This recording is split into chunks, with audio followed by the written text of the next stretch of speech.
যথাযথ ভাবগাম্ভীর্যের মধ্য দিয়ে বরিশাল বিশ্ববিদ্যালয়ে উদযাপিত হয়েছে মহান শহীদ দিবস ও আন্তর্জাতিক মাতৃভাষা দিবস ২০২৬।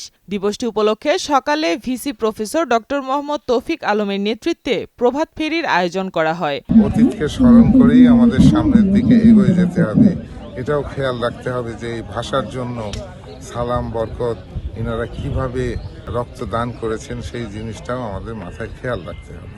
এরপর সকলে সমবেত হন বিশ্ববিদ্যালয় কেন্দ্রীয় শহীদ মিনারে। পুষ্পস্তবক অর্পণের মাধ্যমে অন্যান্যদের সাথে নিয়ে ভাষা শহীদদের প্রতি বিনম্র শ্রদ্ধা নিবেদন করেন ভাইস চ্যান্সেলর।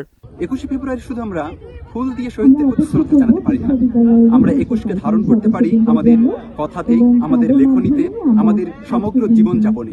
মাতৃভাষা আমার ভাষা, আমার বাংলা ভাষা, এবং এই দিনে স্মরণ করতে হবে আমাদের এই ভাষায় কথা বলার সুযোগ করে যারা দিয়েছেন ১৯৫২ সালের ভাষা শহীদদের, এবং তাদেরকে গভীরভাবে স্মরণ করতে হবে। এরপর পুষ্পস্তবক অর্পণ করেন বিভিন্ন বিভাগ, হল এবং বিশ্ববিদ্যালয়ের বিভিন্ন সামাজিক, সাংস্কৃতিক ও স্বেচ্ছাসেবী সংগঠন।